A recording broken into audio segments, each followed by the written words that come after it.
Hello, my name is Adekunle Ogunleye. You're welcome to my channel.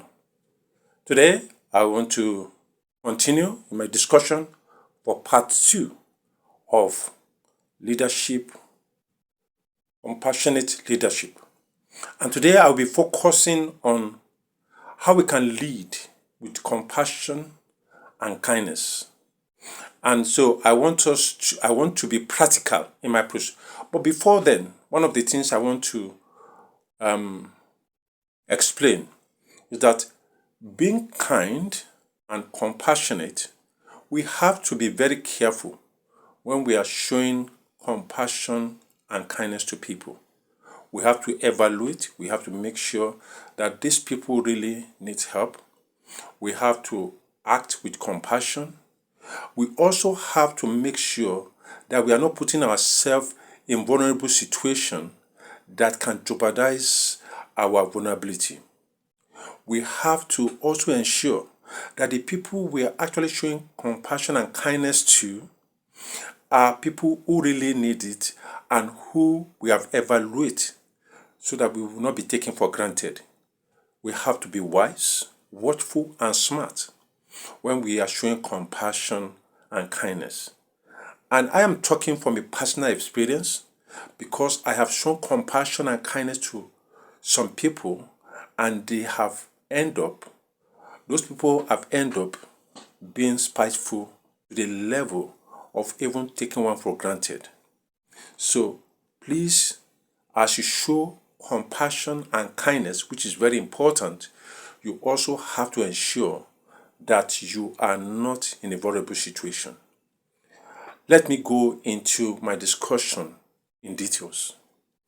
In order for us to demonstrate leading with compassion and kindness, there is an action plan, there's an action and qualities we need to demonstrate and have a daily leadership style in order for us to be effective.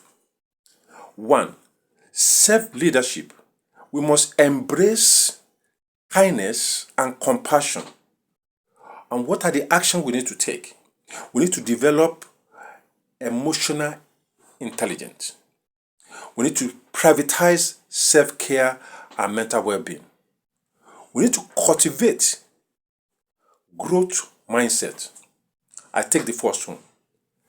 Developing emotional intelligence. This means we'll be practicing self-awareness, reflecting on a daily basis our emotion and response to situation. We must ensure that we manage our emotion effectively under pressure. And we must show compassion and empathy by actively listening. Prioritizing self-care and mental well-being. We must ensure that we embrace activities that will restore our energy.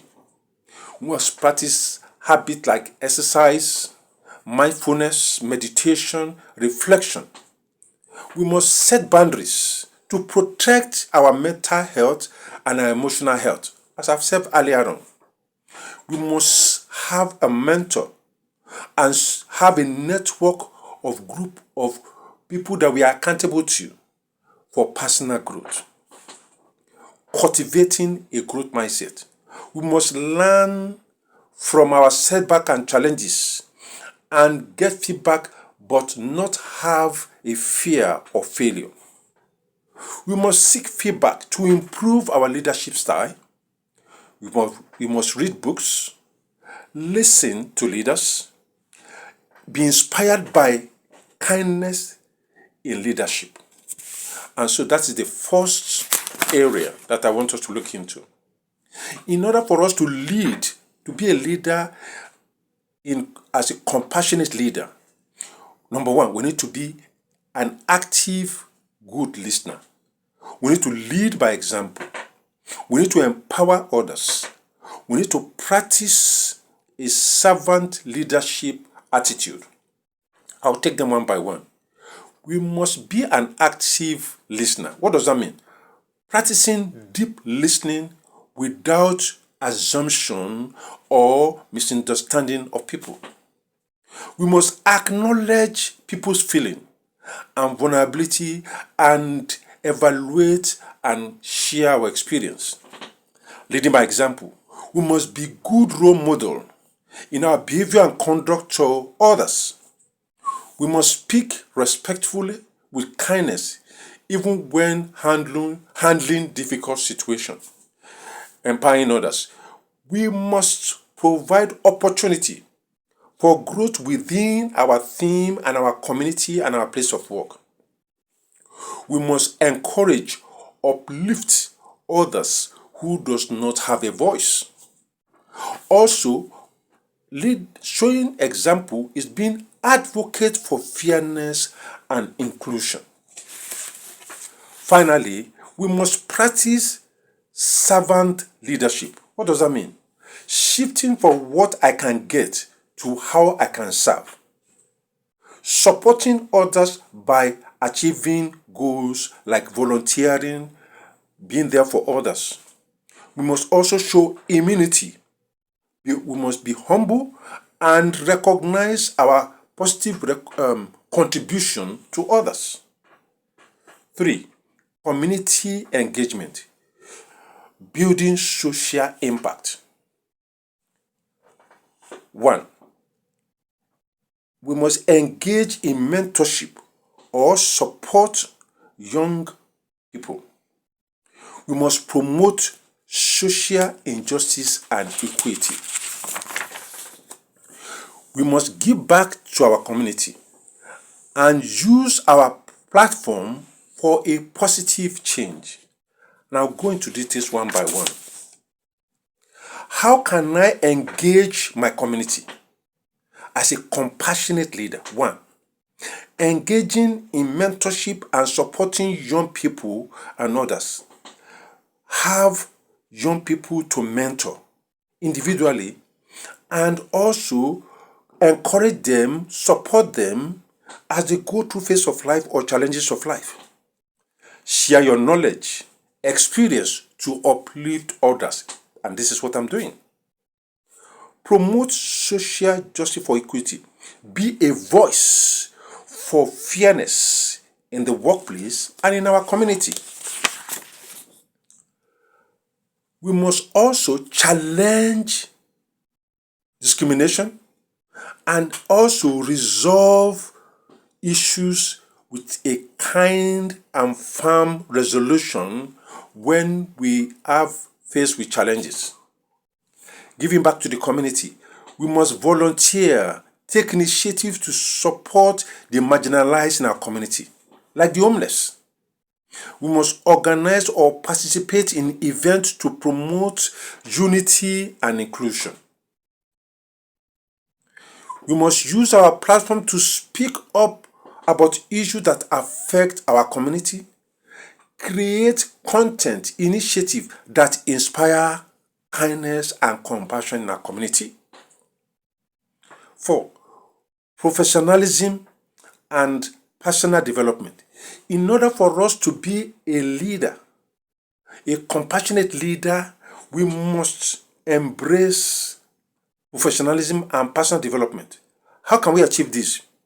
Expand our network with a mindset of leadership. 2.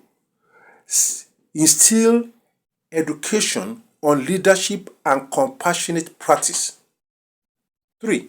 Develop conflict resolution skill and conflict management. I'll take them one by one. In order for us to grow personal development, we must set up contact with leaders who have valuable kindness and equity. That is, they are leaders in compassion. We must join leadership group and attend workshop to uplift our values and our goals. We must stay educated on leadership and compassionate practice. How do we do this? By reading books, increasing our emotional intelligence, have a social impact, attending conferences, listening to podcasts, and model a modern leadership strategy in order for us to grow. We must know how to manage conflict and learn how to address disagreement in a resolve-basis mindset. We must be calm and have an understanding and also develop an attitude of differences. Finally, we must have personal reflection and accountability. We must develop daily diaries, accountable partners, celebrate small wins in order for us to be able to develop ourselves and show compassionate leader. We must write how we have demonstrated kindness and compassion on a daily basis. Identify areas to improve and set small goals. We must find a mentor, a coach, or a friend that we are accountable to and discuss our challenges. We must recognize our small differences and celebrate differences. We must reward ourselves of act of kindness and leadership style. I will end here. Until I come your way, I want us to be authentic, to be reliable, and to be committed to showing compassion and kindness to others. It is yours one again, Adekunle. Till I come your way again, thank you and God bless.